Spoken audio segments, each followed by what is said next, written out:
En nombre de la Benemérita Universidad Estatal a Distancia, la Escuela de Ciencias Sociales y Humanidades, la Cátedra de Trabajo Social y el Observatorio Latinoamericano Observa la Trata, capítulo Costa Rica, les damos la más cordial bienvenida a esta segunda parte del Congreso Virtual Latinoamericano y Caribeño sobre trata de personas y tráfico ilícito de migrantes.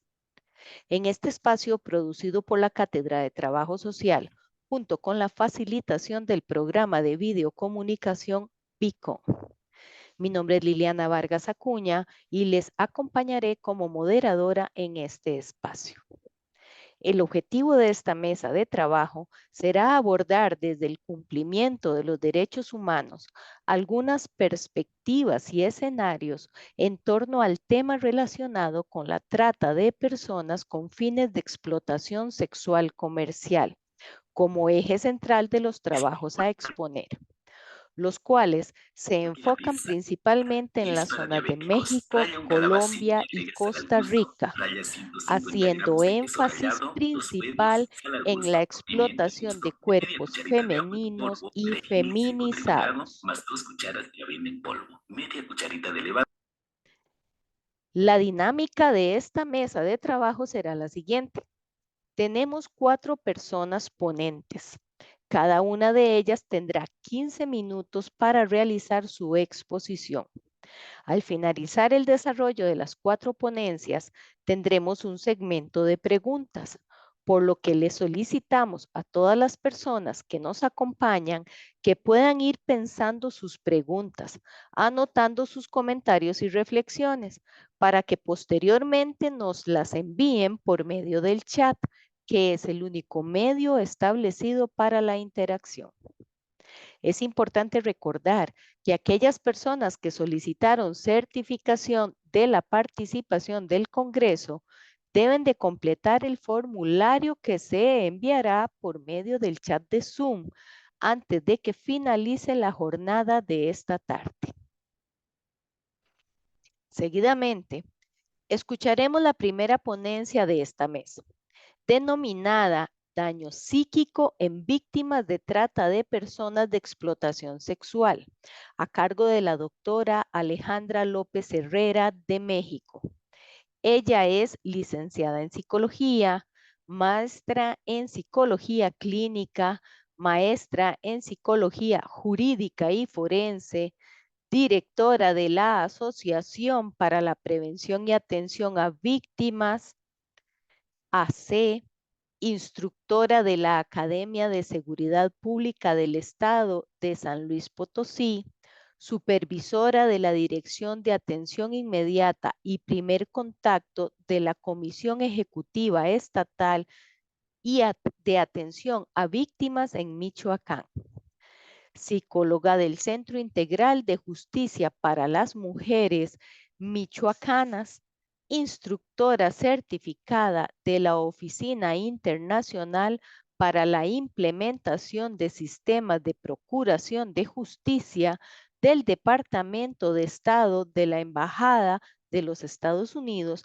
e integrante del Observatorio Latinoamericano de Trata y Tráfico de Personas, capítulo México. Le damos la más cordial bienvenida. Es un gusto tenerla en este congreso y seguidamente cedemos el espacio para su exposición, recordando que cuenta con 15 minutos para su desarrollo. Adelante, señora Alejandra López.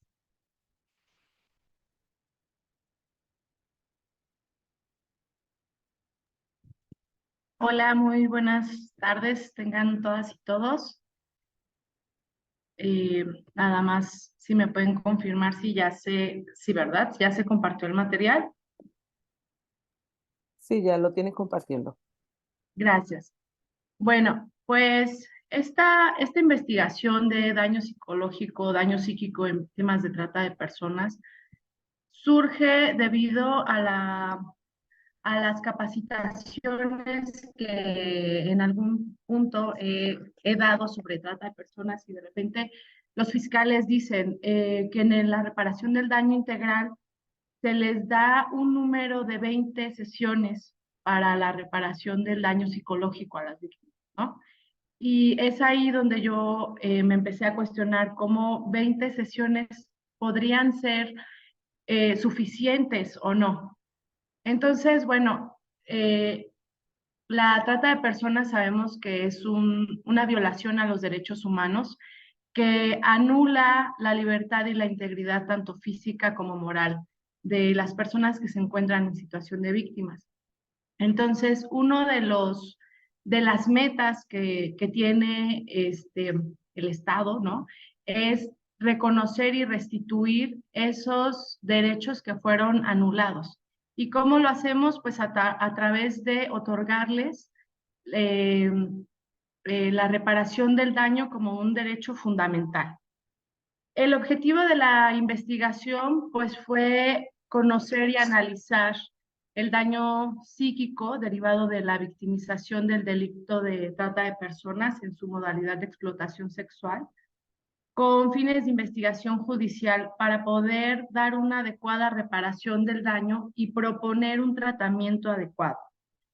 ¿Esto por qué? Porque no todas las terapias sirven dependiendo del daño psicológico, del trastorno psicológico también, van a funcionar ciertas terapias o no. Entonces, el propósito de la investigación es la identificación de las alteraciones psicológicas y las implicaciones que conllevan para la reparación del daño.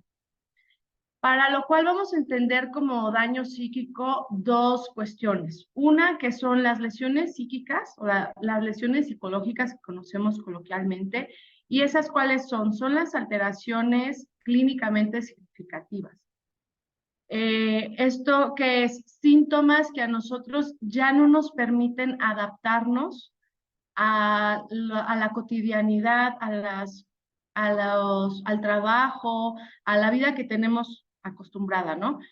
Estas lesiones psíquicas se pueden tratar con tratamiento psicológico, pero cuando nosotros no damos un tratamiento psicológico oportuno, entonces las lesiones psíquicas se empiezan a convertir en secuelas psíquicas. O sea, la secuela psíquica, a diferencia de la lesión psíquica, es una cristalización de las alteraciones psicológicas que se quedan guardadas en la personalidad de base de esa persona que está sufriendo esa dolencia, ¿no? Ese trauma. Entonces, ya es muy difícil de que con tratamiento o con 20 sesiones se vaya a poder abordar o quitar una secuela psíquica. Para efectos de esta investigación, pues realicé una investigación cualitativa de corte fenomenológica, cuyo objetivo era encontrar el daño psíquico en estas dos cuestiones, secuelas y el daño psicológico, ¿no? Per se. Y lo investigué en 9 casos de mujeres en situación de víctima de trata de personas en modalidad de explotación sexual, con una edad promedio de 19 años. Las más chicas una adolescente de 12 años, la más grande fue de 28 años.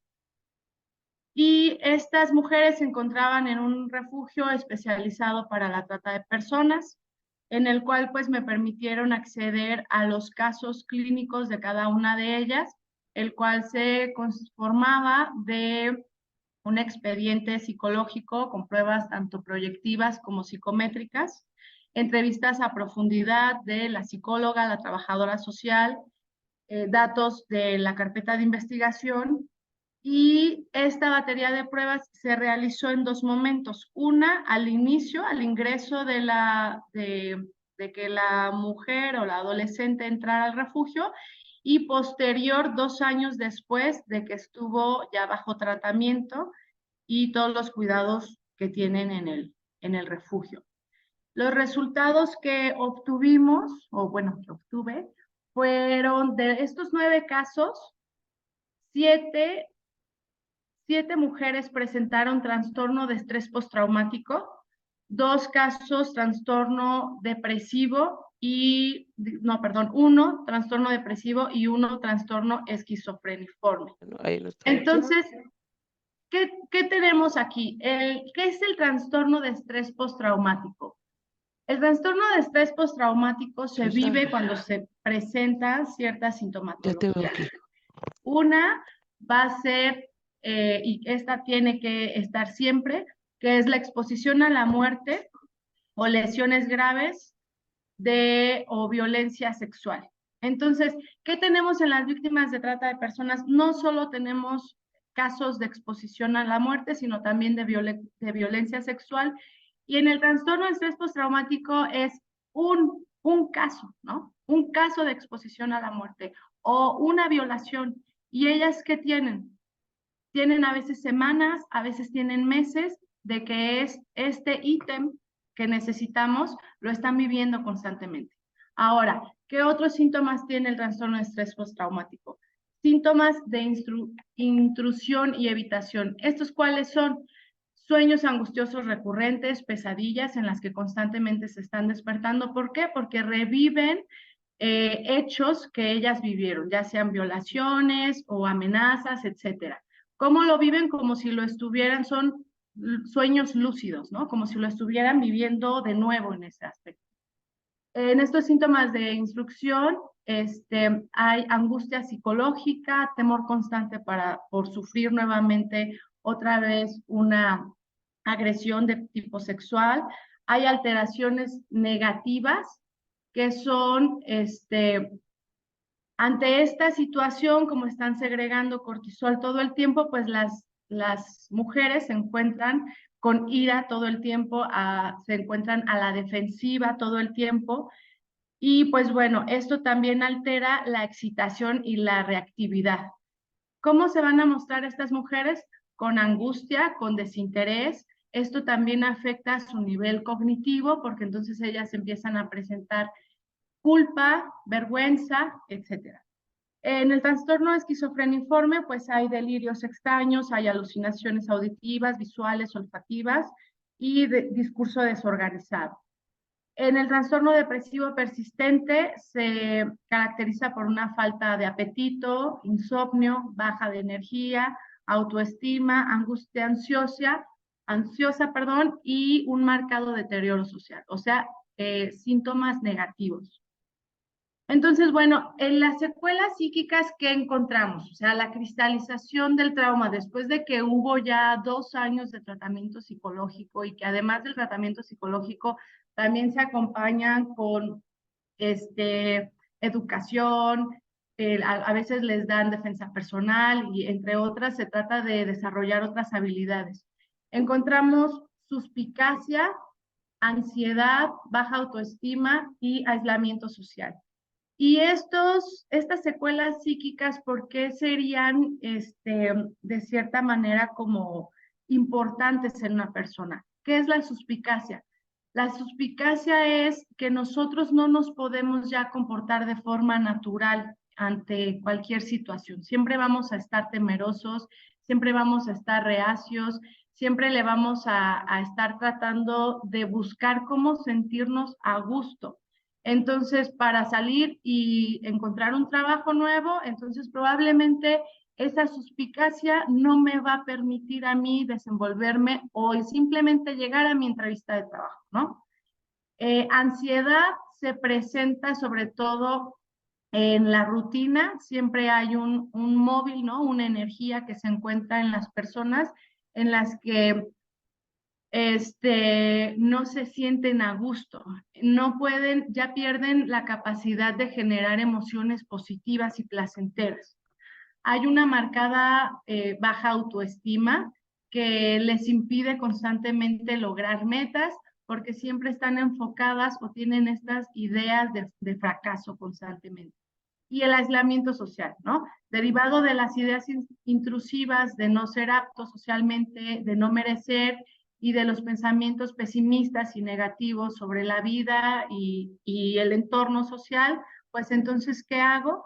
Me excluyo, ¿no? Me refugio en mi lugar donde yo estoy en mi zona de confort con las únicas personas a las que ya he logrado tener confianza, ¿no? Bueno, en esta parte de los análisis de los resultados, podemos como depurar, el trastorno de estrés postraumático es una afectación a nivel neuropsicológica. Esto quiere decir, el quimismo del cerebro cambia. Ante tanto cortisol que se ha segregado, ¿qué pasa? Hay unos neurotransmisores que inhiben el frontal y entonces tienen una mala memoria, tienen las funciones ejecutivas se ven afectadas y entonces los receptores que reciben o que están alertas de la ansiedad y de situaciones angustiosas se acrecentan y entonces todo lo perciben angustioso, ¿no? Todo lo perciben amenazante. Entonces, en el trastorno de estrés postraumático no es como luego le dicen a la gente, ¿no? Que está deprimida y les dicen, ay, échale ganas. Pues es que no se puede echarle ganas. O sea, el quimismo del cerebro ha cambiado de tal forma que la persona va a necesitar tanto ayuda médica como ayuda psicológica y también va a necesitar un soporte social. ¿Por qué? Porque va a ser una persona que no se va a poder adaptar fácilmente. Y luego por este tipo de trastornos a veces es que hay mucha ideación suicida también. En el tratamiento psicológico se consideró la terapia cognitiva conductual centrada en el trauma y terapia de desensibilización y reprocesamiento por movimientos oculares, que son terapias basadas en la evidencia. ¿Esto qué quiere decir? Que se han hecho estudios en los que con menos sesiones las personas dan o tienen una respuesta favorable. Y bueno, en las secuelas psíquicas, pues se marcan como rasgos de personalidad a los cuales vamos a tener que estarles poniendo atención continua. ¿Por qué? Porque probablemente en este momento las personas van a ser funcionales en esta situación o momento de vida, pero la vida siempre tiene Restan 4 etapas minutos. y retos. Gracias.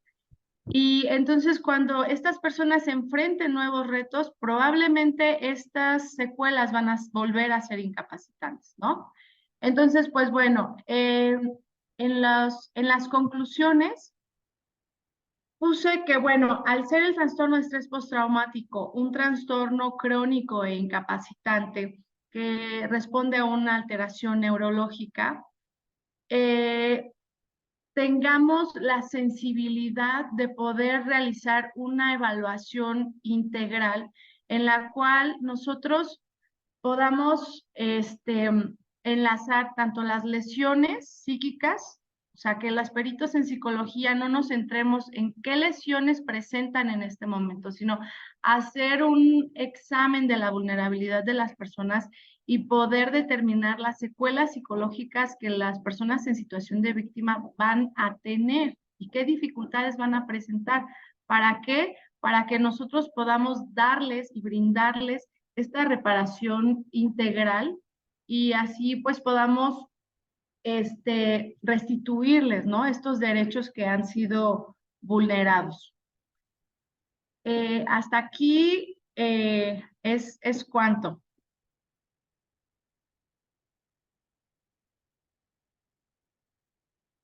Ya ven, me apresuraron y me sobró un minuto. Sí, bueno, y le restaban 2 minutos 18 segundos, Ok, muy pero bien. Pero podemos aprovecharlos ahora para las consultas que van a surgir. muchas gracias.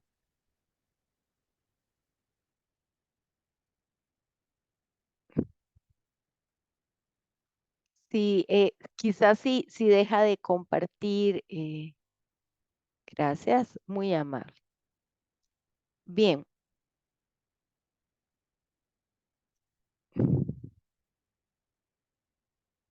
Muchas gracias a doña Alejandra por su exposición.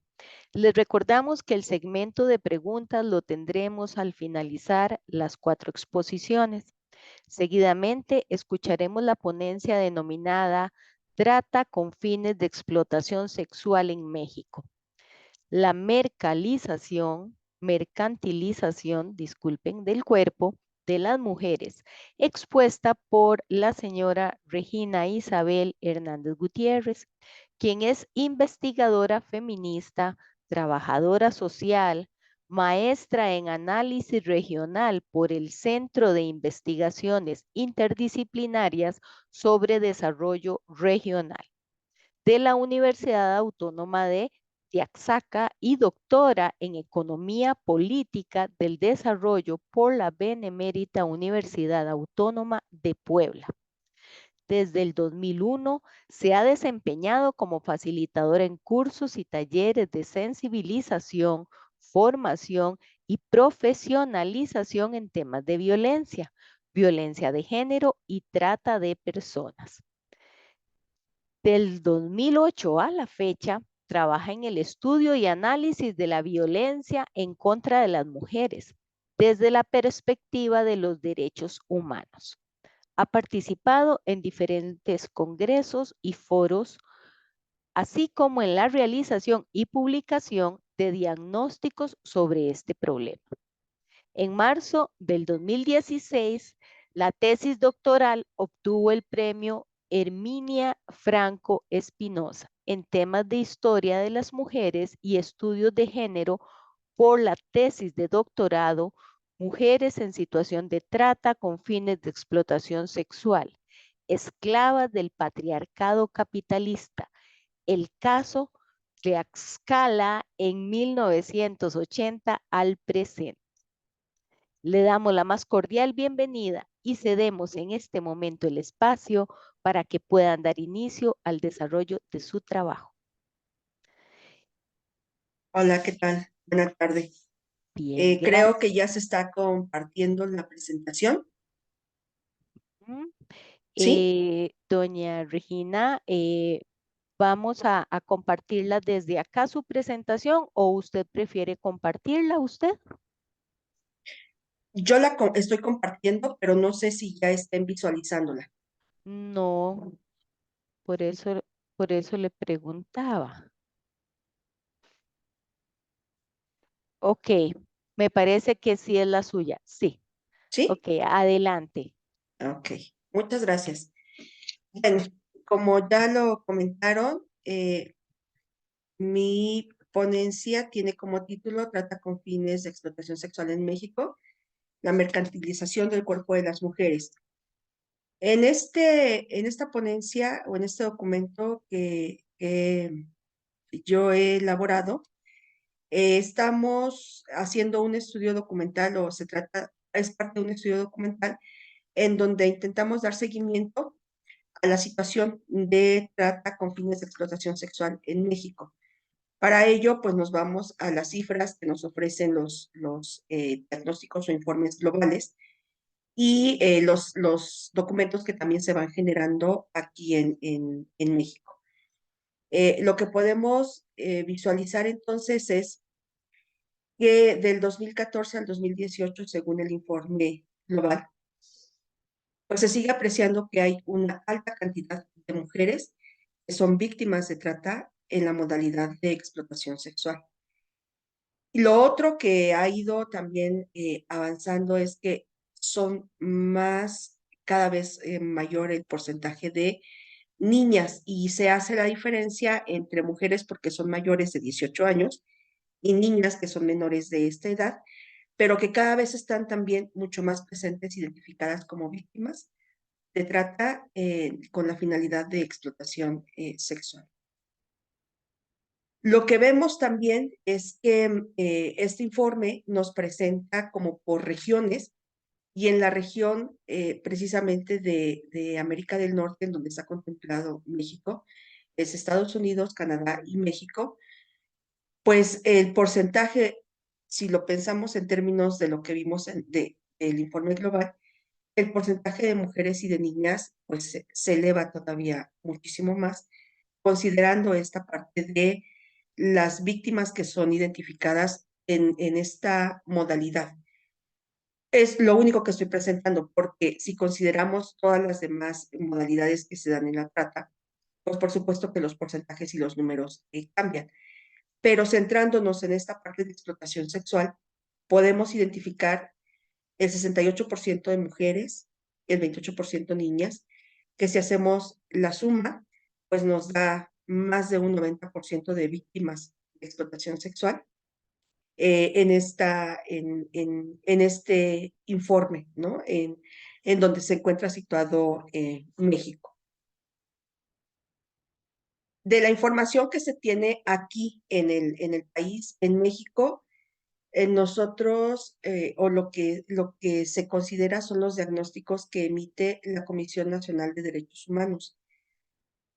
Digamos que es la instancia que tiene la facultad de recopilar información de las diversas instancias de gobierno, de los diversos niveles, y que puede presentar como de manera mucho más objetiva la información.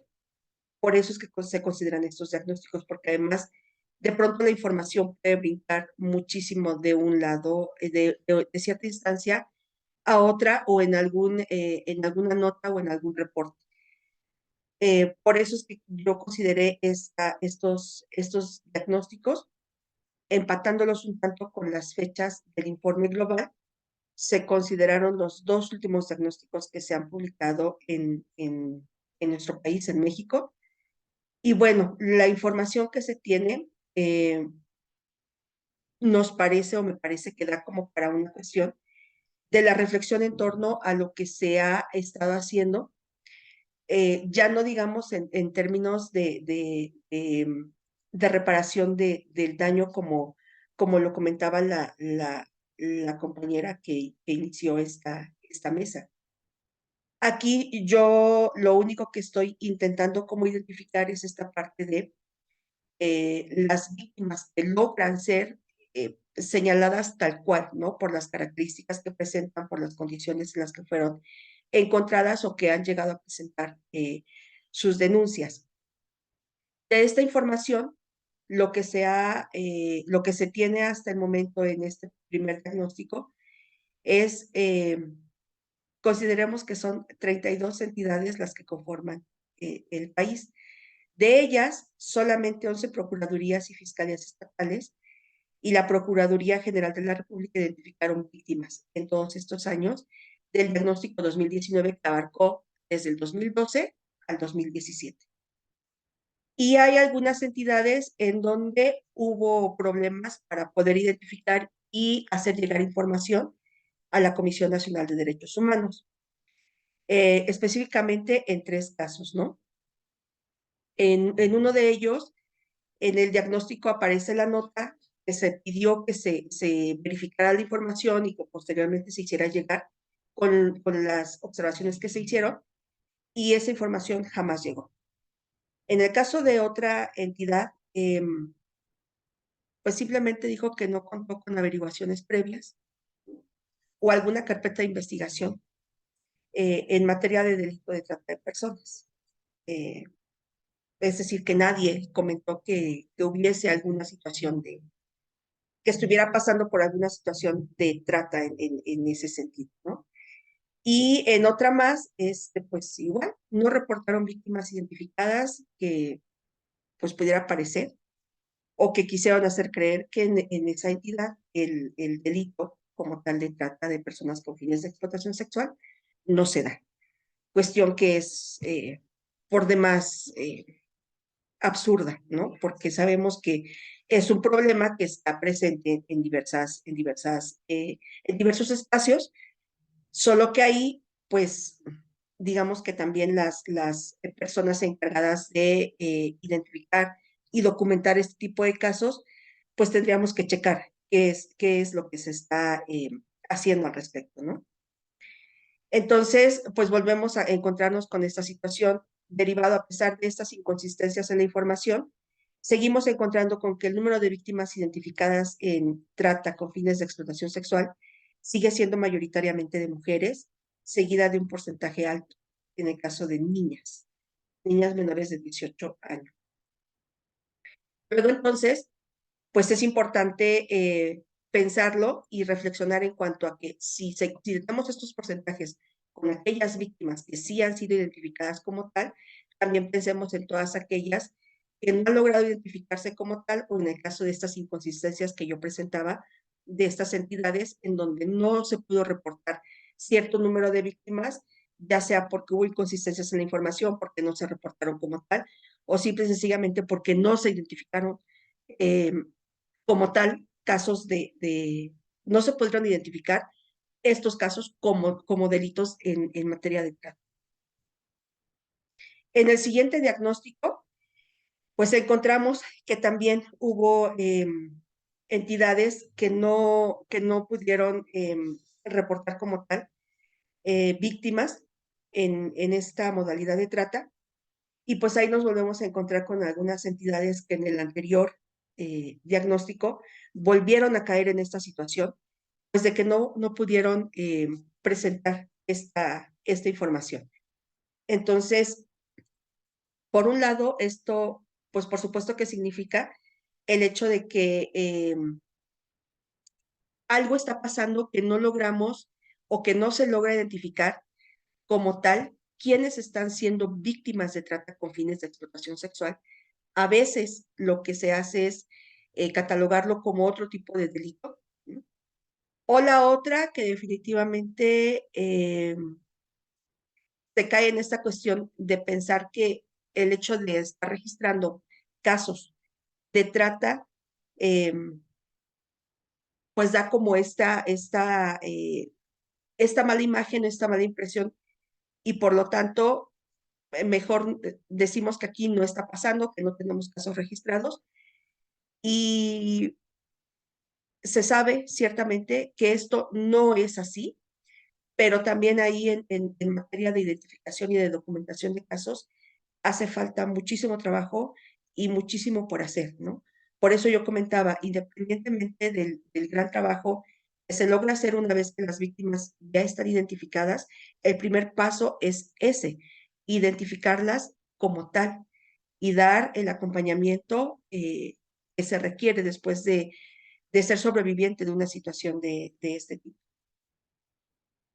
Volvemos a encontrarnos con esta situación. Las mujeres y las niñas siguen teniendo un alto porcentaje cuando se identifican a las víctimas de trata con fines de explotación sexual. Mayoritariamente son ellas las que están presentes en este tipo de situaciones. Aquí nosotras también intentamos armar como esta parte de pensar que no es una situación que se dé solamente porque hay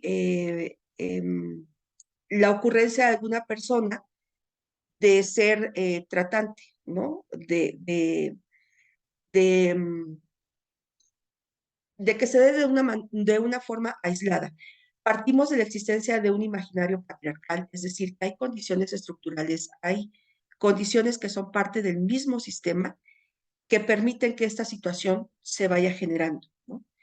Este imaginario patriarcal, en donde por supuesto que la masculinidad es la que se instaura como el sistema de prestigio, estos pactos que se hacen entre varones mayoritariamente y que van produciendo y que van haciendo que las mujeres respondan a cierto tipo de feminidad o femineidad normativa, ciertas características, ciertos roles que las mujeres debemos desempeñar dependiendo del grupo en donde nos encontremos instauradas, establecidas, pero que tiene rasgos específicos, ¿no? O sea, lo que es ser una mujer, esta respuesta a lo que debe ser una mujer, a lo que es ser una mujer, en mucho dirigido o establecido desde estos pactos entre varones y de este orden patriarcal existente y que permea la mayor parte de las relaciones en las que estamos inmersas, ¿no? De ahí que se considere que las mujeres son convertidas en objetos transaccionales. Mujeres que están a disposición y cuyo cuerpo y sexualidad, pues por supuesto que también se pone a disposición de los otros.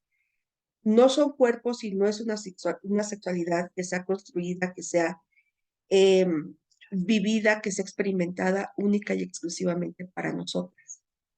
Estamos hechas, moldeadas para los otros, para el otro, ¿no?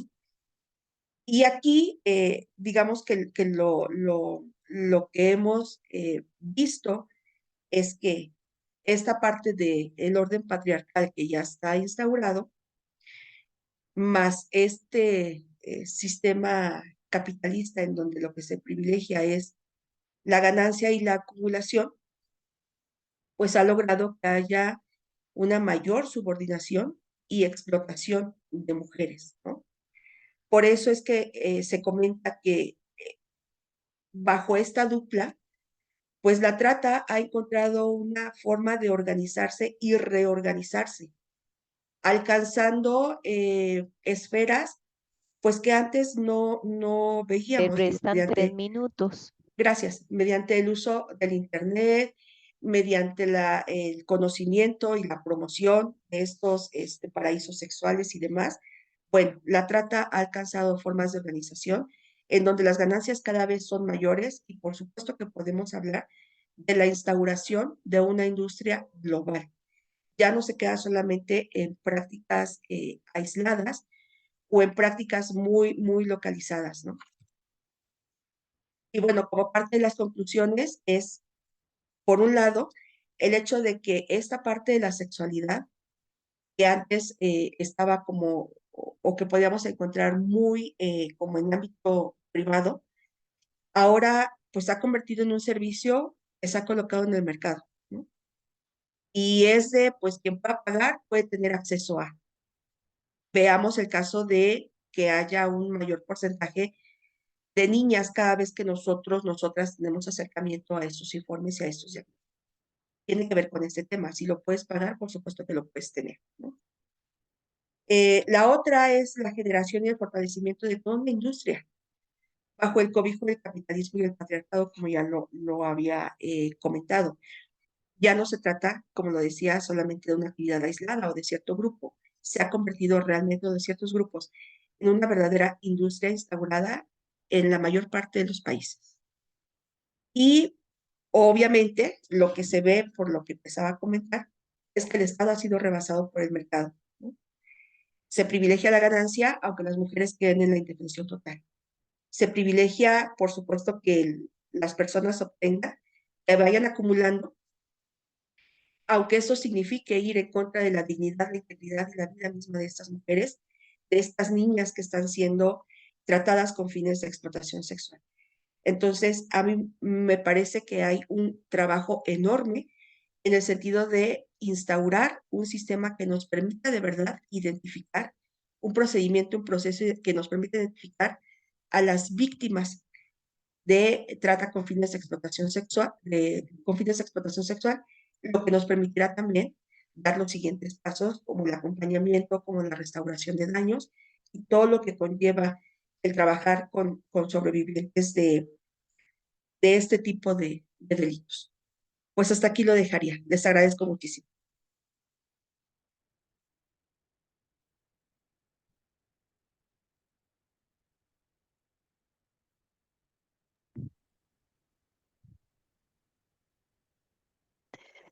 Muchas gracias por su exposición y amplio conocimiento y trabajo en este tema.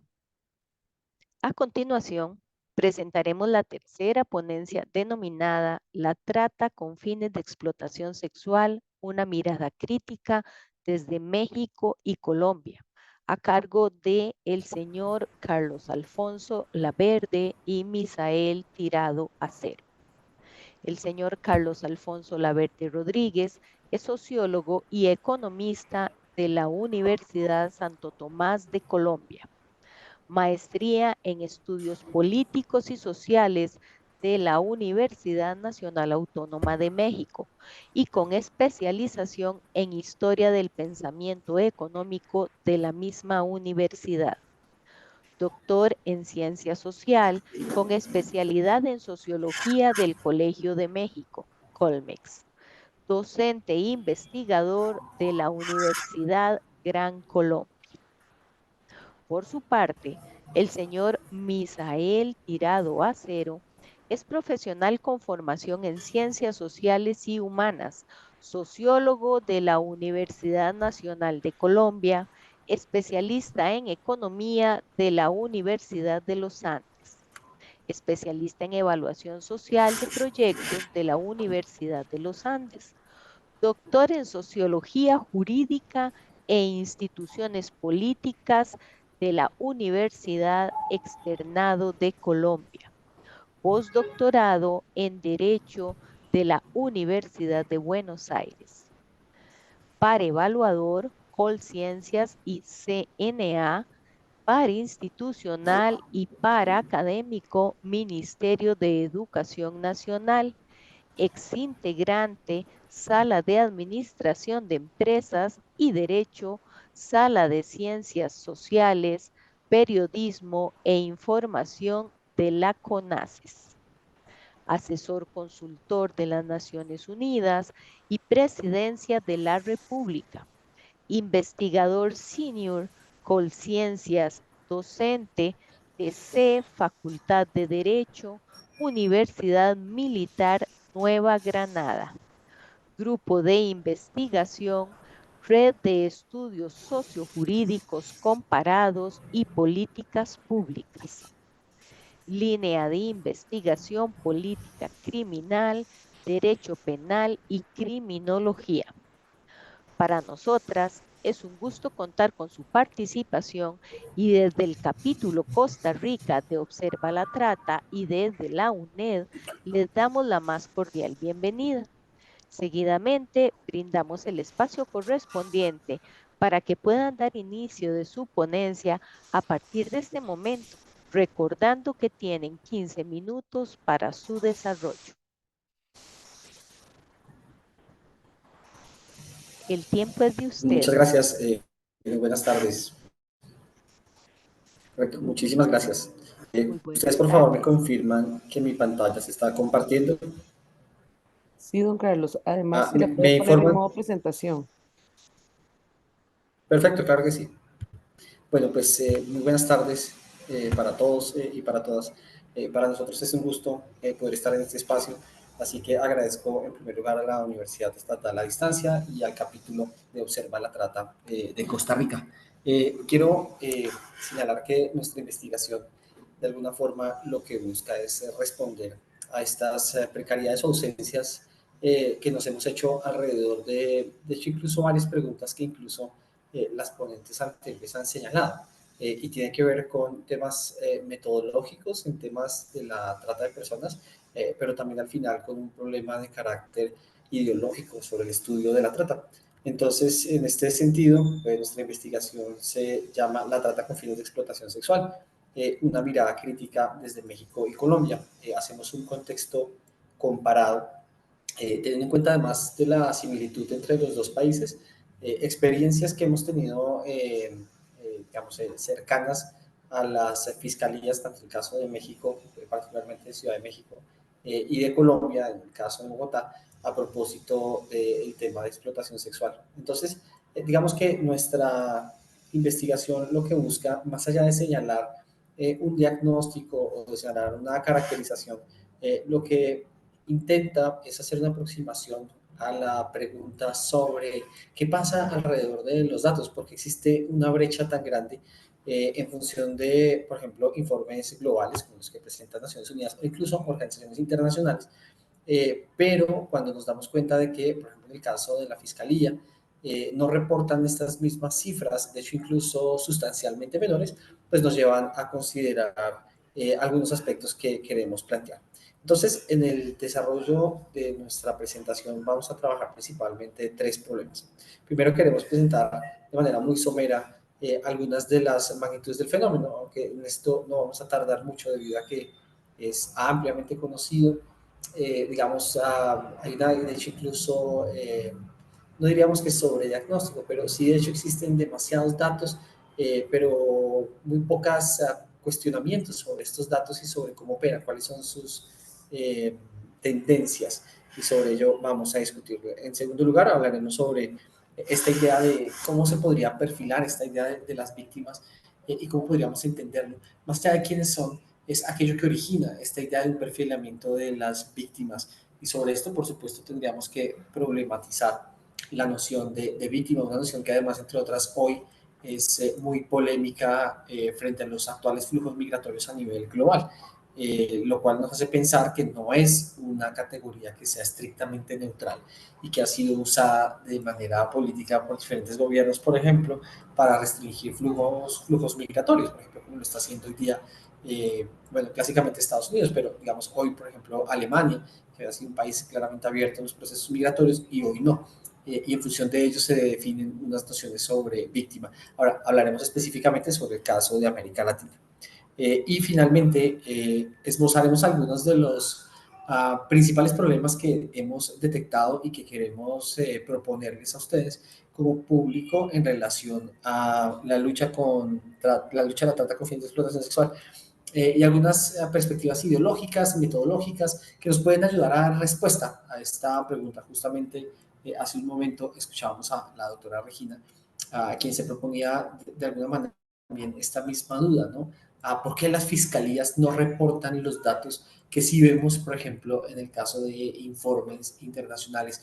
¿O por qué, a pesar de que sabemos que es un fenómeno de una magnitud enorme, pareciera ser que cuando vemos, por ejemplo, cifras asociadas a sentencias, no es así, no, digamos, no es compatible? Entonces, hablaremos un poco sobre algunas de las hipótesis de trabajo que tenemos al respecto.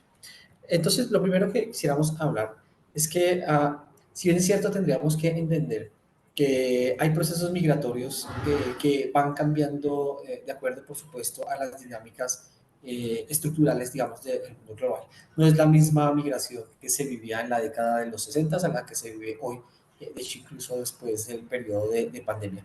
Pero si hay algo que podríamos denominar como un común denominador, es un problema estructural en términos, podríamos decir incluso una lucha de economía política atravesada dentro de una distribución de los recursos a nivel global. Efectivamente, nosotros nos damos cuenta, como se ha denunciado ampliamente por la literatura, que existen unos flujos migratorios del sur global hacia el norte global. Y esto no solamente es una cuestión geográfica, sino también tiene que ver con unas condiciones de precariedad, con unas cuestiones de extracción, o incluso diríamos de neoextractivismo, que han orientado a que nuestra región, por ejemplo en el caso de América Latina, sea una región la cual ha sido objeto de procesos extractivistas, y esto ha generado pues claramente unos procesos de precarización en términos de la generación de valor, pero también de extracción de valor de nuestros territorios. Bajo estas condiciones pues vamos a encontrar un perfil, digamos, de víctimas en el caso de África, en el caso del sudeste asiático, también en el caso de América Latina, asociadas a estos procesos de precarización y de redistribución de recursos, teniendo en cuenta además los procesos de concentración que existen en nuestra región. Entonces, si nosotros lo miramos bajo esta perspectiva, incluso después de la era COVID o post-COVID, como podríamos señalar ahora, lo que nos damos cuenta son unos procesos gigantescos de nuevo, de unos flujos migratorios que particularmente lo que buscan es llegar al norte global, ¿no? Hoy, por señalar solamente uno de los más importantes migratorios, encontramos hoy de nuevo un proceso de Centroamérica, de Sudamérica, que tienden a llegar hacia Estados Unidos, llevando además pues, a unas situaciones bastante complejas y que presenta unos nuevos contextos para el fenómeno de la trata de personas. En el caso colombiano, hoy vemos, por ejemplo, la importancia que tiene la crisis migratoria en el Darién colombiano que une a la frontera con Panamá, en donde hoy tenemos que dar nuevas explicaciones sobre el fenómeno de trata, y mucho más con fines de explotación sexual.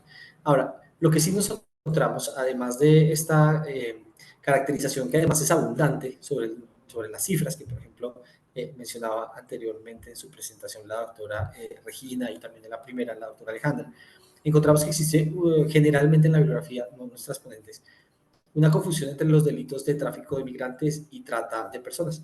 Creo que el problema de la legalidad es un problema estrictamente político que compete a los estados, pero en la cual se han involucrado finalmente las víctimas, digamos, en esta disputa política alrededor de lo que Didier Fassin, un teórico francés, llama como el humanitarismo sexual. Entonces, creo que al final nosotros tendríamos que ir mucho más allá, complejizar el análisis sobre la trata de personas para poder entender estas nuevas dimensiones y dinámicas que se dan en términos estructurales en nuestra región. Restan Ahora, 7 minutos. sí, así es, muchas gracias. Queremos señalar simplemente el tema de perfil de víctimas y victimarios. Estos son, de hecho, comunes, vamos a encontrar en el caso de Colombia y en el caso de México. Sin embargo, comparten estas mismas características que pueden ser explicados por estas condiciones geopolíticas que acabamos de señalar. Así que, bueno, quiero darle la palabra a Misael para que, por favor, pueda complementar esta segunda parte de la presentación. Bueno, muy bien. Creo que el debate de trata de personas con fines sexuales y también lo que se referencia a los procesos migratorios en el tráfico de personas tiene obviamente un vínculo, ¿no? Nosotros a partir de esta diapositiva de la guerra de Estados Unidos y de la lucha particularmente contra el terrorismo y de mirar todos estos procesos dentro de la criminalidad o, digamos,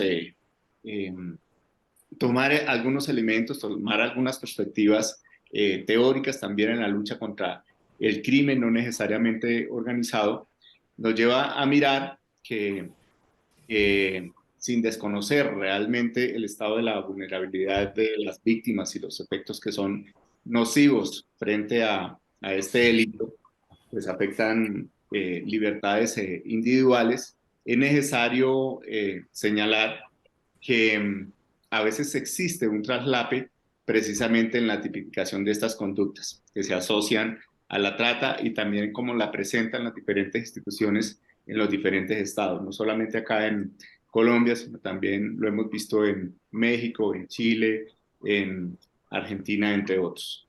Entonces hay perspectivas también que llevan, digamos, a mirar desde un abolicionismo, desde un tema particular del libre mercado de la prostitución y el debate que suscita al interior de los países esa prostitución frente al trabajo sexual. Nosotros acá en Colombia tenemos una sentencia T629 del año 2010 que exhorta a las diferentes instituciones, a los diferentes ministerios, a crear unos marcos que regulen precisamente estas dinámicas para no entrar en ese ejercicio a veces de la desprotección de los derechos humanos que afectan a un grupo poblacional por lo general bastante alto en cuanto a la proporción de mujeres en el mercado del sexo o en la industria del comercio sexual.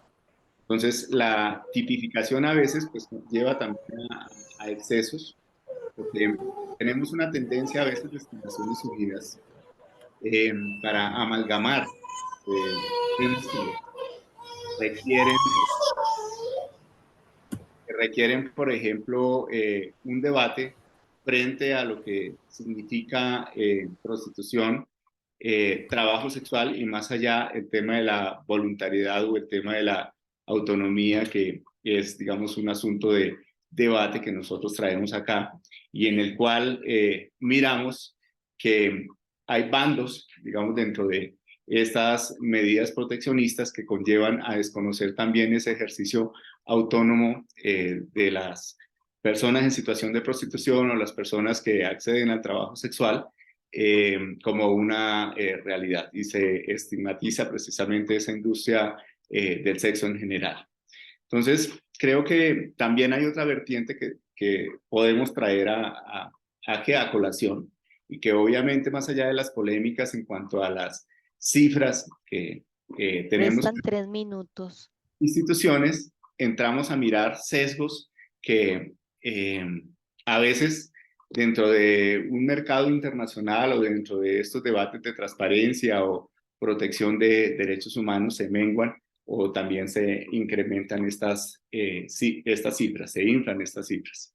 Y en este entendido, para nosotros, si tomamos México, como lo decía nuestra anterior ponente, esas cifras, por ejemplo, para nosotros en los informes que tenemos del Centro de Terapia de Apoyo de Víctimas, de la Procuraduría General y de los traslapes que uno puede hacer como investigador, encontramos que hay más de 5.500 víctimas, de las cuales solamente 529 sentencias condenatorias, o sea, casi un 10% de estas cifras. Y esto nos lleva a mirar más o menos también un traslape año a año de 70 víctimas más o menos que arrojan estas cifras oficiales. En Colombia, por ejemplo, nosotros tenemos un total de 207 casos válidos en los últimos periodos, y ello quiere decir que solamente tenemos más o menos registrados en los últimos años también alrededor de 40-45 personas. A veces acá las cifras entre una fiscalía, entre una cancillería o entre estos comités que hacen parte de la trata de personas, de la lucha contra la trata de personas, no necesariamente concuerdan estos datos. Entonces, creo que también es probable que estos registros oficiales, más allá de un subregistro de las mismas víctimas, conlleva a mirar que muchos de estos casos de personas que se encuentran, digamos, en este mercado del sexo y que también conllevan a ser a veces víctimas con fines sexuales, se producen tipos penales en favor o en contra a veces para disminuir o para inflar. Y en el Código Penal, por ejemplo, nuestro colombiano, la inducción a la prostitución, a veces el proxenetismo, el acceso carnal o algunos otros casos como el secuestro y la extorsión, uno encuentra, digamos, ese tipo de tipificaciones, ¿no? Entonces, más allá de unas manifestaciones que uno puede encontrar frente a la explotación sexual o a este mercado del sexo sexual autónomo, pues entra en debate precisamente a veces el estigma que se produce sobre esa población que está en una situación particular y que desde los feminismos o a veces acá también desde los colectivos de hombres y masculinidades no solamente priorizan que en ese mercado del sexo desde la oferta y la demanda estén a veces como víctimas las mujeres, sino también los hombres, no necesariamente hombres con sexualidades diferentes a la heteronormada, sino también hombres que se mueven en este abanico de identidades y de orientaciones LGBTIQ+. Entonces, el trabajo sexual y la trata de personas frente a la explotación sexual es un debate no resuelto. O sea, no es desconocer que llevamos más de 20 años en Colombia de una convención de Palermo y un protocolo contra la trata de personas y que sin embargo todavía somos falentes o tenemos una falencia enorme frente a esas medidas establecidas de protección y de asistencia y más allá de los intereses que se mueven como conservadores, como liberacionistas también, frente a estas industrias del sexo, entre ellas el trabajo sexual autónomo. Creo que para resumir en el último minuto, hay unas facciones que nosotros tenemos en Colombia que van hacia el libre mercado de la prostitución, hacia el trabajo sexual, pero teniendo en cuenta también que hay posibilidades en esta explotación sexual de ser captadas o coaptadas. Creo que dejaría ahí.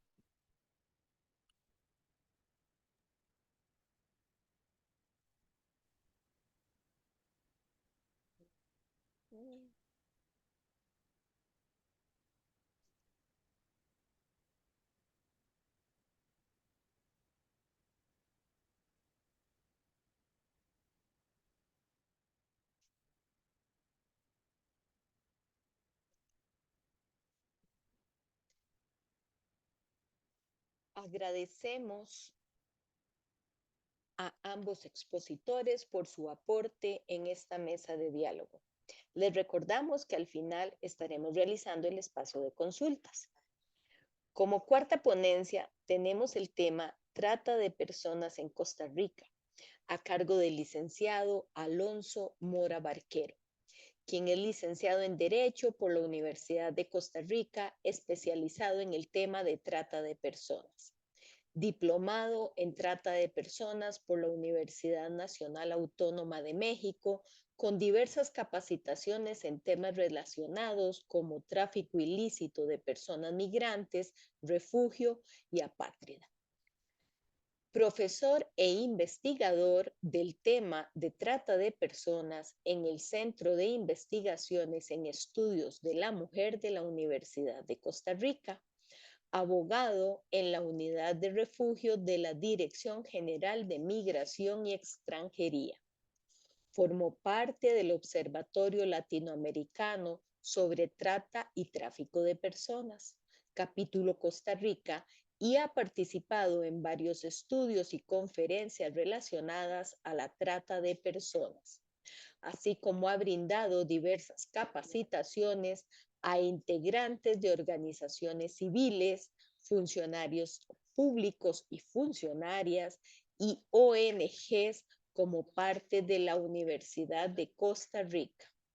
Es un gusto tenerla en este congreso. Seguidamente cedemos el espacio para su exposición. Bienvenido. Muchísimas gracias. Buenas tardes a todas las personas presentes. Buenas. Primero, nada más confirmar por acá que ya estamos viendo mi presentación en pantalla. No, es que ellos se pusieron... Sí, sí, la estamos viendo. Perfecto. Muchísimas gracias. Bien. Mi ponencia del día de hoy se titula La trata de personas en Costa Rica, elementos jurídicos para su comprensión. Esto significa que básicamente nos vamos a posicionar en el ámbito legal. Vamos a tomar elementos normativos provenientes de la ley costarricense, la ley o elementos normativos del protocolo de Palermo a nivel internacional, y también Disculpe, elementos provenientes... don Alonso. Sí, Es que claro. se escucha muy bajito. Su voz casi no se percibe. Está un poco bajo. Ok. Sí, tiene... ¿Y qué tal desde ahí? ¿Se escucha un poquito mejor? Sí, pudiera acercarse mejor para poderlo escuchar, si es que se escucha un poco bajito. Puede continuar. Ok, Retomamos el tiempo con usted. No se preocupe. muchísimas gracias. Como les decía, entonces, desarrollaremos esta ponencia básicamente con elementos legales de la ley costarricense, basados también en legislación internacional, que sería el Protocolo de Palermo, y elementos basados en resoluciones judiciales de los tribunales costarricenses, principalmente. Para iniciar, quisiera brindar un pequeño panorama general. Y esto básicamente sería decirles que a nivel internacional, como sabemos, contamos con una importante base conceptual en el artículo 3 del Protocolo de Palermo. Costa Rica ha hecho importantes esfuerzos por cumplir con la obligación internacional de tipificar el delito de trata de personas con arreglo a este artículo número 3 del Protocolo de Palermo. Sin embargo, el concepto no ha sido el más claro para poder comprenderlo. Y que aunque en Costa Rica no existe todavía una jurisprudencia establecida sobre la aplicación del tipo penal de trata de personas, existen casos particulares que han arrojado elementos de gran importancia para que podamos comprender este fenómeno a nivel nacional. Los tres fallos de los que tomé los elementos para esta ponencia son principalmente dos del Tribunal de Apelación de Sentencia Penal del Segundo Circuito Judicial de San José, que vendrían a ser la resolución 864 del 2018 y la 1848 del 2019. Asimismo, como la resolución 1498-2019 de la Sala Tercera. Dentro de estas resoluciones se juzgó uno de los casos muy conocidos en Costa Rica que se denominó caso Mora Palma, que fue un caso sobre extracción ilícita de órganos que se dio utilizando las instalaciones de la Caja Costarricense del Seguro Social, más concretamente el Hospital Calderón Guardia. Sabemos entonces que tenemos un concepto a nivel internacional en el artículo 3 del Protocolo de Palermo, que es el que pongo acá y no voy a leer por cuestiones de tiempo, únicamente con fines informativos. Este concepto, como podemos ver, es bastante amplio y contiene mucha información sobre cómo se define este fenómeno. Se ha optado a nivel jurídico por entender que se configura el delito con la confluencia de tres elementos básicos. Tres elementos que no pueden faltar. Sin ellos no podríamos decir que estamos frente a la trata de personas, que son las acciones, los medios y los fines. Las acciones vendrían a ser estos verbos rectores que debe realizar una persona con el fin de la explotación, con o mediante la fuerza o el engaño, todos estos medios que vemos acá en pantalla, que básicamente vienen a eliminar la voluntad de una persona o a condicionarla para mantenerla en explotación. En Costa Rica tenemos un concepto y tenemos un tipo penal. Tenemos un concepto en el artículo 5 de la ley 9095, que básicamente lo copio acá igual con fines informativos. Pueden ver que es un concepto sumamente amplio, inclusive es más amplio que el del protocolo de Palermo. Viene a copiar lo que el protocolo de Palermo ya incluye, sin embargo, trata de ampliarlo un poco más con el fin de abarcar mayores situaciones. Y a su vez, tenemos un tipo penal en el artículo 172 del Código Penal. El tipo penal va a ser la herramienta legal que va a permitir a jueces y juezas poder sancionar el delito. Y de hecho, si ustedes pueden prestar atención, este tipo penal viene a copiar el concepto de la ley 9095, pero le agrega la estructura de tipo penal, donde indica que será sancionado con pena de prisión de 6 a 10 años. ¿Quién? Y procede a copiar todo el concepto. Exactamente el mismo. Dentro de la formulación típica y conceptual de la trata de personas en Costa Rica, a nivel legal, seguimos exactamente la misma estructura del protocolo de Palermo. Tenemos acciones, medios y fines. Hay que tomar en cuenta por acá que según la redacción que tiene nuestro artículo 5 de la ley 9095, nuestro tipo penal, además de las personas menores de edad, que excluye los medios cuando es víctima de trata de personas, o sea, que no es necesario que probemos o que visibilicemos que hubo un engaño o que hubo fuerza o violencia en contra de estas personas para someterlas a la explotación. También nuestra redacción hace que estos medios se excluyan en el tipo de explotación de extracción ilícita de órganos. Únicamente.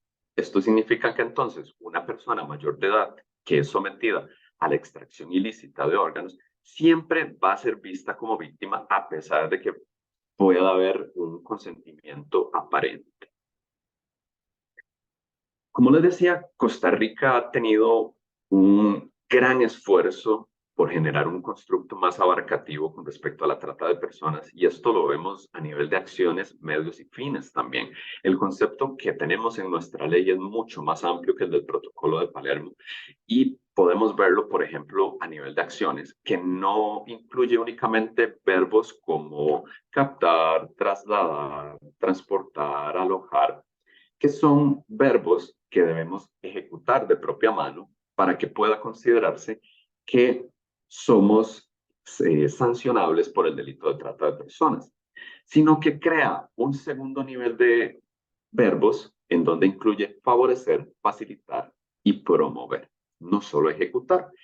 ¿Esto qué significa entonces? Que en un caso práctico en donde yo tenga un vecino que se dedica a la trata de personas y yo le doy información de que en determinada comunidad hay chicas vulnerables que son fáciles de captar para sus fines de explotación, si esta persona lleva a cabo estas acciones, gracias a que yo le facilité la información y le promoví la captación con fines de explotación, yo me estaría convirtiendo en una persona que está cometiendo el delito de trata de personas. No estoy ejecutando la acción, pero la estoy favoreciendo, la estoy facilitando o la estoy promoviendo. A nivel de medios, como les indicaba, en el caso particular de la extracción ilícita de órganos, vamos a eliminarlos. Entonces, a pesar de que una persona reciba un pago por una extracción ilícita de un órgano, va a ser considerada como víctima. Y esto sucedió precisamente en este caso que les comentaba sobre extracción ilícita de órganos en Costa Rica, donde utilizaron el Hospital Calderón Guardia para realizar estas extracciones. Las personas recibían un pago simbólico y esta era la defensa que se gestionaba. Pues las personas reciben un pago, entonces no son víctimas. El tribunal viene y les dice no. Según nuestra legislación, no son necesarios los medios y por ende no tenemos que entrar en discusión de si la persona aceptó o no aceptó. Hubo una extracción ilícita, que es el fin, hubo una acción, hay trata de personas. A nivel de fines, podemos ver que nuestra legislación amplía la propuesta del Protocolo de Palermo e incluye otros fines como matrimonio servil o forzado, adopción irregular, mendicidad forzada, embarazo forzado, aborto forzado. Y esto lo que hace es que se abarquen mayores situaciones que podemos sancionar como trata de personas y, a su vez, detectar mayores situaciones donde hay víctimas de trata y brindarles atención integral. Entrando directamente en los aspectos jurídico-penales para entender el delito de trata de personas en Costa Rica, primeramente debemos situarnos en qué es un delito, porque precisamente por eso tratamos los temas jurídico-penales. De manera muy somera se puede decir que un delito es una conducta humana, típica, antijurídica y culpable. Típica quiere decir que la conducta está descrita en una ley escrita previa al hecho, que es clara y que es pública. Antijurídica significa que se está llevando esta acción típica contrario al ordenamiento jurídico. O sea que no hay ninguna ley que me permita hacer esa acción. Ponemos un ejemplo. Los cuerpos de seguridad o bomberos, por ejemplo, cuando hay una emergencia y entran a una casa, rompen un vidrio o destruyen una puerta para salvar una vida, no estarían cometiendo el delito de daños ni el de usurpación de morada, ya que hay una norma que les permite actuar de esta forma. Y tenemos el elemento culpabilidad, que básicamente se relaciona con dolo y culpa. Quiero y sé que el resultado dañoso se va a dar, o la culpa, que es básicamente negligencia. No todos los delitos pueden ser culpables. Por ejemplo, vamos a ver ahora que la trata es necesariamente doloso. Para entender estos elementos del tipo, debemos saber que hay elementos objetivos, subjetivos, descriptivos y normativos. Los objetivos son puros de tipicidad, nos describen la conducta. Elementos subjetivos tienen que ver con la persona. Elementos descriptivos son otros conceptos que nos ayudan a entender de manera sencilla y simple cuál es la conducta que estamos prohibiendo. Y los elementos normativos necesariamente debemos recurrir a una ley para que nos defina este concepto. Teniendo esto en mente, vamos a pasar a los elementos objetivos. Dentro de los elementos objetivos tenemos un sujeto activo, que es quien realiza la conducta, un sujeto pasivo, quien sufre la conducta, o sea, la víctima. Tenemos un objeto material, que puede ser persona u objeto sobre el que recae el daño. No necesariamente es la víctima, a veces la víctima, por ejemplo, tiene un objeto sobre el cual recaen los daños y no es directamente sobre sí misma. Tenemos los verbos rectores, que básicamente son las acciones que ya conocemos. Las circunstancias o medios comisivos vienen a ser básicamente los medios que también conocemos dentro de la trata de personas, ¿verdad? Son circunstancias de tiempo, modo, móviles distintos que nos llevan a ejecutar las acciones. Y dentro de los elementos subjetivos tenemos lo que mencionamos hace un momento. 4 minutos. Tenemos dolo, culpa y elementos distintos del dolo. Acá importante los elementos distintos del dolo, porque son otras motivaciones que hacen que la persona cometa las acciones. E importantísimo el bien jurídico tutelado, que son valores que protege la norma al establecer esta prohibición. Entramos directamente a ver cuáles son esos elementos en el delito de trata en Costa Rica. Sujeto activo y pasivo, básicamente cualquier persona puede realizarlo. La acción son todas las que ahora mencionamos: promover, facilitar, favorecer o ejecutar, captación, traslado, transporte, alojamiento. Y el objeto material va a ser la persona sobre el que recae esta acción, una o más personas. El bien jurídico es la dignidad humana, y ya lo dijeron los tribunales costarricenses. También puede ser pluriofensivo si es, por ejemplo, explotación sexual, la libertad sexual es el bien jurídico y la dignidad humana. Si es extracción ilícita, la salud pública y la dignidad humana, pero la dignidad humana principalmente. Y esto marca algo muy importante que vamos a ver al final. Con respecto a los medios, básicamente todos los que describe la ley que eliminan la voluntad de la persona. Y recordar acá que menores de 18 años, que víctimas menores de 18 años y que el delito de trata con fines de extracción ilícita no requieren de estos medios. Entonces, aunque haya una voluntad aparente, siempre existe el delito de trata. El dolo es un delito doloso de consumación anticipada, de peligro abstracto. O sea, la persona tiene que saber y querer que se va a realizar el fin, pero no es necesario que se realice el fin. Y esto me da pie para hablar de los elementos distintos del dolo, que es el sometimiento a la explotación. Recordemos, acciones, medios y fines. El fin es la explotación. Pero como es un elemento distinto del dolo, no es necesario que se realice. ¿Por qué? Porque la trata es un delito de consumación anticipada. Con solo que se ponga en peligro la dignidad humana, que es el bien jurídico tutelado, se consuma el delito. Esto es importantísimo para la persecución, la sanción del delito e inclusive para reconocer a las víctimas como víctimas en un proceso de acreditación.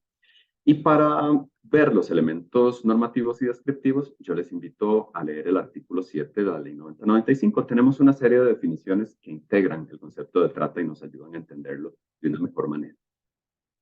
Tenemos que comprender que de estos aspectos lo más importante es entender que la trata es un delito doloso y que se consuma a pesar de que no se haya llevado a cabo la explotación. Por ejemplo, si yo capto a una persona con fuerza, engaño, la traslado y en ese ínterin yo no la he explotado, pero por alguna razón soy abordado por las fuerzas policiales y a mí me procesan, me pueden condenar por el delito de trata de personas y las víctimas pueden ser acreditadas como tal y pueden recibir atención, porque nos ajustamos al concepto. Los bienes jurídicos son personalísimos, la dignidad humana. Esto implica que por cada persona que estamos tratando o que las redes de trata están explotando, se configura un delito. Esto tiene impacto en el concurso de delitos y en la suma de las penas. Y nos exigen los medios para el fin de extracción ilícita de órganos. Así la persona sea mayor de edad, acepte que le extraigan el órgano y reciba un pago, seguirá siendo víctima de trata de personas. Y como conclusión, básicamente, siempre que queramos determinar si estamos frente a una situación de trata de personas, vamos a tener que recurrir a los elementos acciones, medios y fines. Si hay algún caso de duda, siempre podemos recurrir a estos elementos del tipo para estar con mayor seguridad si estamos frente a una situación de trata o no. Y esto es una herramienta muy útil, por ejemplo, para jueces y juezas cuando estamos persiguiendo delitos que son muy similares, como lo es el proxenetismo y la trata de personas, o explotación laboral, la trata de personas con fines de explotación laboral, ya que estos elementos son los que finalmente, por descarte, nos pueden determinar cuál delito es al que nos estamos enfrentando. De igual manera, para fundamentar acreditaciones de víctimas en el proceso ante el equipo de respuesta inmediata acá en Costa Rica. Y sin más que agregar, queda agradecerles por su atención. Tengan una linda tarde.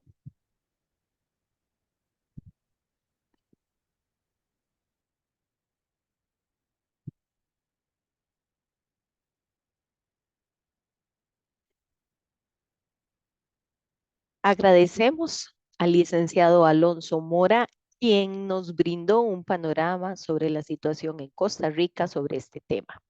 Les recordamos que es necesario que completen el formulario de asistencia enviado esta tarde por medio del chat de Zoom, especialmente aquellas personas que solicitaron un certificado de participación al momento de su inscripción. Seguidamente, iniciaremos con el espacio de consultas, donde las personas que nos escuchan han enviado sus preguntas por medio del chat virtual. Que don Alonso, si nos deja de compartir, por favor. Muy amable, gracias. Vamos a iniciar entonces con el espacio de consultas. Para la señora Regina, ¿no han tenido mujeres u hombres trans como víctimas de trata de personas? Saber cuántas en total de mujeres o del total de hombres en caso de estar en la misma cifra. Señora Regina, escuchamos su respuesta, por favor. Gracias. Bueno, les comento, desafortunadamente, si de pronto para mujeres, hombres, cuesta trabajo este tema de poder identificar a las personas como víctimas de trata en la modalidad de explotación sexual, hay todavía una carga de estigmatización mucho más fuerte en el caso de las personas trans. Y ahí va esta parte de lo que comentaba el último ponente, esta parte, bueno, y en las otras ponencias también estuvo presente. Este tema de la voluntad, del consentimiento, juega un papel importante también en este tema de cuando las autoridades identifican o no a una víctima de trata, ¿no? Nos hemos encontrado con casos de gente que está encargada de y la identificación, documentación de casos, empezar el acompañamiento, pero basta con que escuchen de la persona que estaba ahí trabajando por su cuenta, porque así lo decidió, y entonces todos los demás elementos que deben tomarse en consideración pasan a un segundo término y se quedan con esa parte. De ahí que sea muy difícil poder establecer cierto número de víctimas que provengan de esta comunidad, ¿no? En el caso de las personas trans. Hasta ahorita se han empezado a manejar algunas cifras, pero yo les comentaba, estos informes que yo tomé porque se supone que es la instancia que está como mucho más inmersa en este sentido de solicitar información y que se la puedas otorgar. No hay como tal un apartado que se dedique a este tema o en donde hayan comentado que han identificado víctimas de personas trans, ya sea hombres o mujeres, pero sin lugar a dudas las hay en otro tipo de informes, sobre todo de organizaciones de la sociedad civil, se está empezando a identificar ya esta parte como un problema también bastante fuerte y bastante grave. Gracias. Muchas gracias, señora Regina, por su respuesta.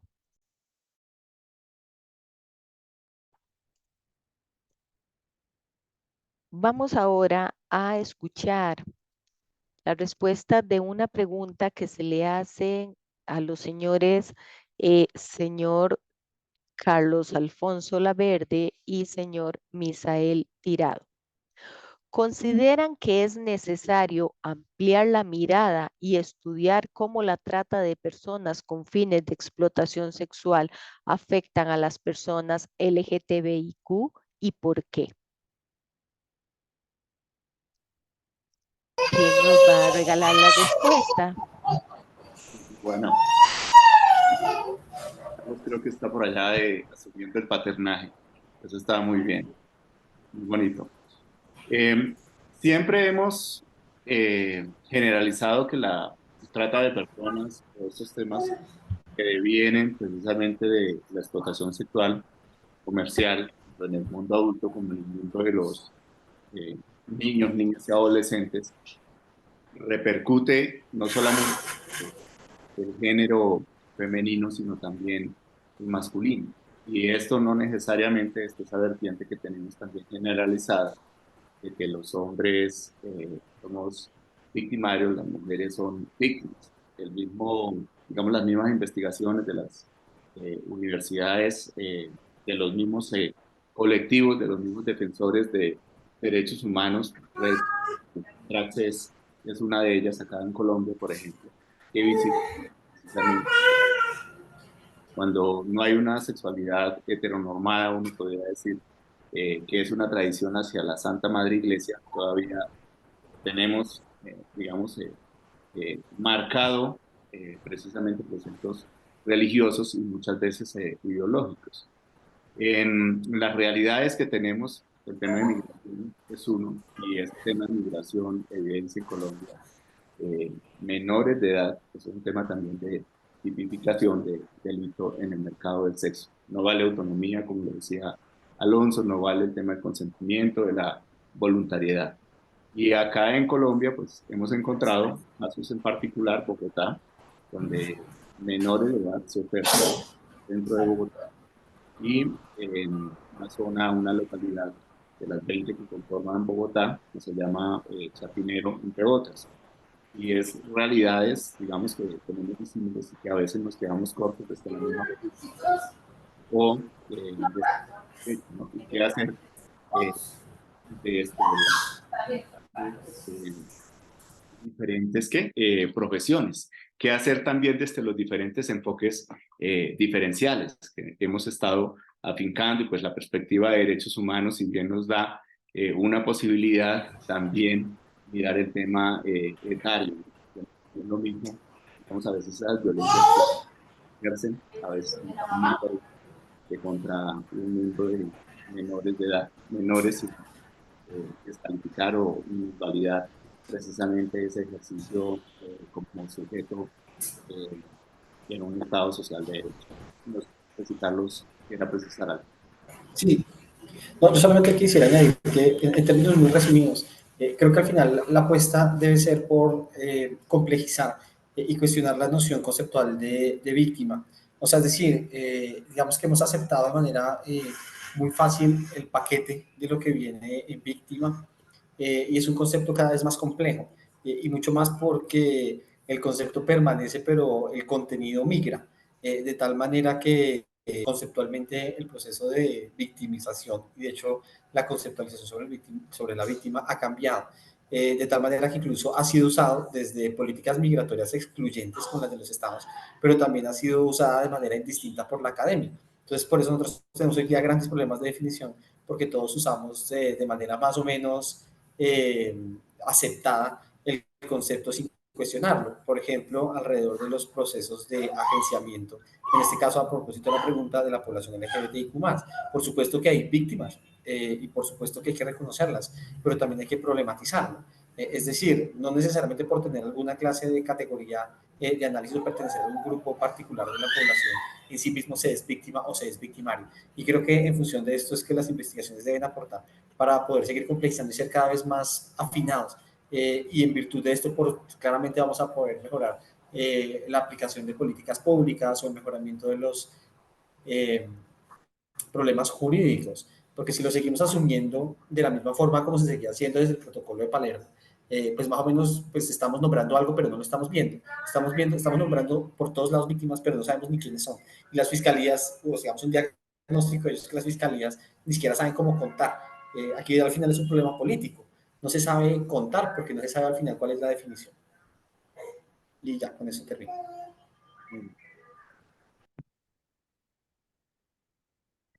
Muchas gracias por la respuesta de ambos compañeros y tenemos ahora un par de preguntitas para el señor Alonso Mora Barquero. La primera de la participante Katia López. ¿Han logrado determinar cuántas personas con discapacidad mayores y menores de edad son víctimas de trata? Ok, de los últimos datos que por lo menos pude ver, no teníamos un dato desgregado con respecto a si la persona tenía algún tipo de discapacidad o no. Estos datos, imagino yo que no se visibilizaron en ese informe por dos cosas. No es relevante o por un tema de no generar discriminación. Con respecto a lo que es mayores y menores de edad, sí se tienen datos. En este momento yo no podría brindarle los últimos datos de víctimas acreditadas porque no los tengo a mano. Entonces, es un dato que no te manejo en este momento. Bien, y la segunda pregunta viene del participante Tony Quiroz. En su opinión, ¿qué factores influyen a que los delitos de trata de personas sean tan pocos refiriéndose a la acreditación de víctimas? Bien, son varios factores en mi opinión, principalmente de los estudios que hemos visto, de lo que podemos también escuchar de las mismas personas que están persiguiendo, investigando y sancionando el delito, se debe a mucho el desconocimiento del fenómeno. También podemos verlo en las primeras líneas de atención donde las personas que son funcionarias públicas y están día con día atendiendo situaciones violatorias de derechos, no tienen una comprensión clara de lo que es la trata de personas. Y pues esto se debe a muchísimas cosas, ¿verdad? En Costa Rica hasta el año 2013 es que logramos tener una ley contra la trata de personas, y es que progresivamente se ha venido implementando y generando acciones tanto para la capacitación como para la prevención, para la persecución, la sanción y también la atención de víctimas. Esto influye en que no estemos detectando a las víctimas cuando estamos frente a ellas. Muchísimos casos que se dan acá en Costa Rica, por ejemplo, de explotación sexual comercial en personas menores de edad, conceptualmente hablando, son trata de personas y no son visibilizadas como tal porque no hacemos esta relación. En muchas capacitaciones donde estamos con distintas instituciones públicas, hacemos este análisis y apuntamos precisamente a que esta dinámica de la explotación sexual comercial en personas menores de edad es sí o sí, legalmente hablando, trata de personas y que por ende las pueden referir y los casos van a ser acreditados como tal. Sin embargo, al tener este gran desconocimiento por parte de la población profesional, es que no logramos detectar. Otra es que básicamente la trata de personas, podríamos decir que tiene en su esencia como un elemento básico la explotación del ser humano por el ser humano. Y la explotación hoy en día es algo que estamos naturalizando. La explotación laboral, por ejemplo, es algo que hoy en día realmente no vemos como algo malo, sino que más bien tenemos que agradecer porque hay trabajo, a pesar de que tengas que trabajar 12 horas seguidas con un salario por debajo del mínimo, sin reconocimiento de garantías sociales y demás. Entonces, estas situaciones hacen que sea un fenómeno que pasa desapercibido. De igual manera, como ahora hablaban las compañeras, el tema de la explotación sexual, al estar viviendo en un sistema patriarcal, básicamente ponemos lo que es la responsabilidad de la explotación sobre las explotadas y no sobre los explotadores. Porque nos podríamos preguntar, y solamente como para generar controversia, ¿por qué yo podría recibir un pago y por qué yo podría aceptar que me extraigan un órgano y seguiría siendo víctima de trata de personas? Pero por otro lado, si una mujer mayor de edad acepta tener un intercambio carnal sexual por dinero o está siendo víctima de proxenetismo en algún lugar, no hay trata de personas, simplemente porque aceptó su explotación, ¿verdad? Es un tema meramente social, de aceptación social. Entonces, yo diría que esos son los dos factores más grandes que confluyen para que no haya una acreditación o que no haya una gran detección. Sería principalmente el desconocimiento del fenómeno conceptual y sobre cómo actuar cuando estamos frente a un caso de trata por parte de las personas profesionales que abordamos el tema. Y segundo, una aceptación generalizada a la explotación de las personas en nuestra sociedad. Y eso sería. Muchas gracias, señor Alonso. Aquí hacen referencia a una pregunta general, me parece que es para todas las personas expositoras, y dice, me gustaría saber si se cuenta con un tratado internacional de tráfico de personas como tal. ¿Alguno o alguna que pudiera respondernos?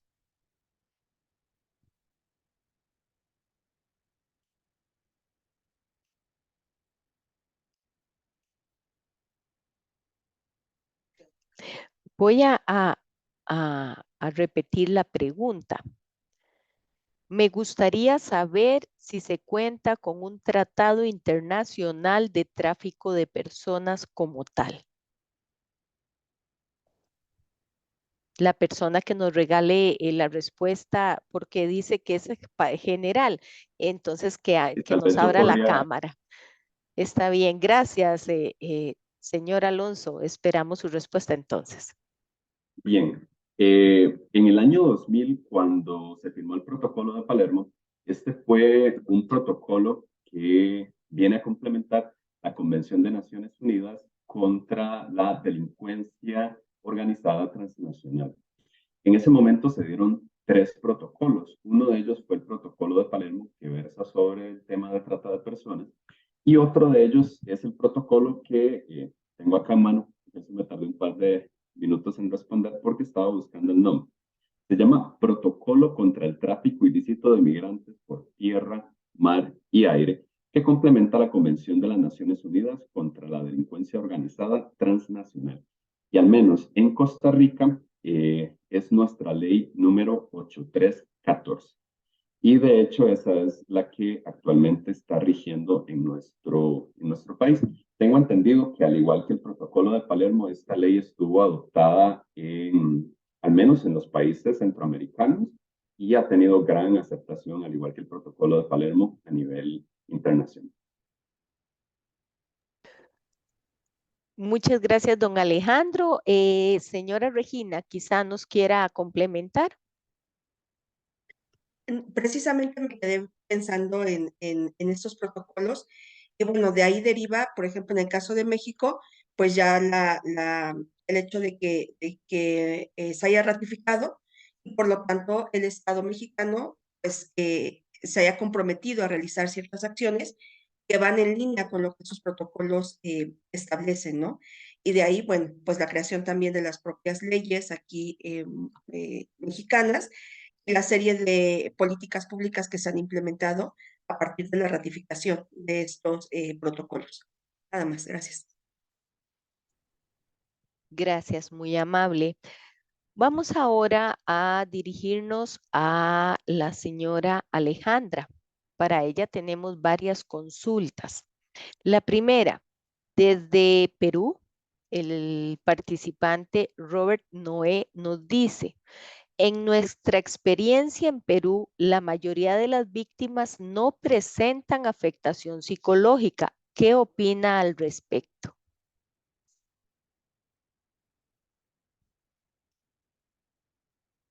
Vamos a ver, doña Alejandra.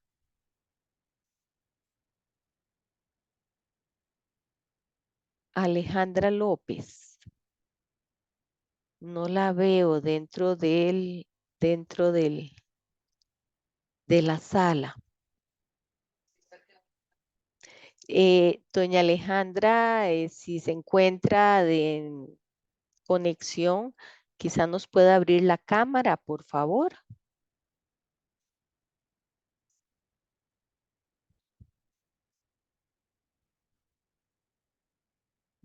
Nos puede abrir la cámara para detectar que la tenemos por acá conectada.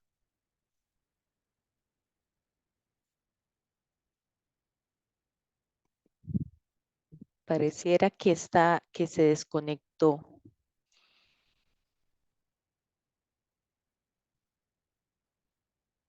Sí, pareciera que se desconectó. Bien.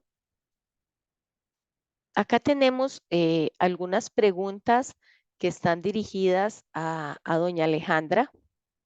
Pues igual, si alguna de las personas acá presentes tuviese algo que aportar a estas preguntas, dado que la señora Alejandra, me imagino que tuvo algún tipo de inconveniente, quizá tecnológico por ahí, técnico, y se tuvo que desconectar.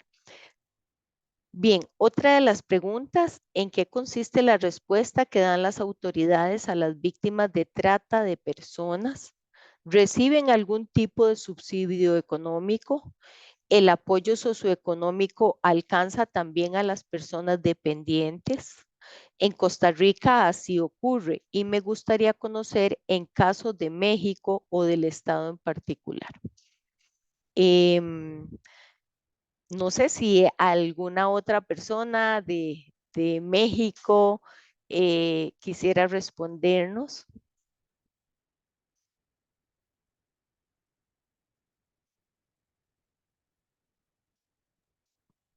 O de Colombia. si me permiten. Claro. En el caso de México, existe la Fiscalía que tiene albergues como tal para las personas, para las mujeres en este caso, que son identificadas como víctimas de trata. Y hay una temporalidad en donde ellas reciben acompañamiento jurídico, psicológico, por parte de trabajo social, en fin, todo aquello que se requiere y que es parte de esta reparación del daño. En este momento todos los servicios son otorgados de forma gratuita por el Estado. Lo que se ha intentado implementar, por ejemplo, en el país, pero en el caso de Tlaxcala, que es en donde yo estoy ubicada, es esta parte de que todos los bienes y todas aquellas cuestiones materiales que al tratante que ha sido identificado como tal se logren quitar por parte del Estado, se adquieran y pasen a manos de las personas que han sido identificadas como víctimas de. Eso está establecido, digámoslo, pero hasta el momento, pues es de las cosas que más ha costado trabajo, ¿no? El tema de pegar en esta parte económica, que es en mucho uno de los pilares de esta situación que se da mediante la explotación sexual de las personas, pues es esta parte de la retribución económica y las ganancias que ellos van acumulando, pero que también ha sido muy difícil de tocar, ¿no? Pero sí se piensa que esa parte puede servir para la reparación, como parte de la reparación del daño a estas víctimas, ¿no? En esta parte de lograr reinsertarse a una vida, digámoslo, común, ¿no? A la vida que conocían antes de haber sido víctimas de este delito. Es lo que yo podría comentar en el caso de México, aunque efectivamente la compañera pues tenía datos como mucho más sólidos respecto a este acompañamiento que hacen sobre todo ella estando tan cerca de las sobrevivientes, pues porque lleva el acompañamiento psicológico. Pero es lo que yo les puedo comentar en el caso de México. Muchísimas gracias, señora Regina, por compartirnos la experiencia de México. De esta forma, agradecemos a las 4 personas ponentes que nos acompañaron en esta mesa de diálogo y de ponencias el día de hoy. Por su participación, se les hará envío de manera digital de un certificado de agradecimiento por su participación. A la vez, agradecemos a todas las personas oyentes que estuvieron a lo largo de la jornada y a aquellas que también realizaron sus aportes por medio de los diferentes medios virtuales. Les invitamos a unirse mañana nuevamente al segundo día de Congreso a partir de las 9 de la mañana, hora Costa Rica. Recordando que los enlaces de ingreso estarán disponibles, al igual que hoy, en el sitio web del Congreso. Fue un placer poder acompañarles en este espacio. Que pasen una excelente tarde. Gracias. Esperamos contar con su participación el día de mañana.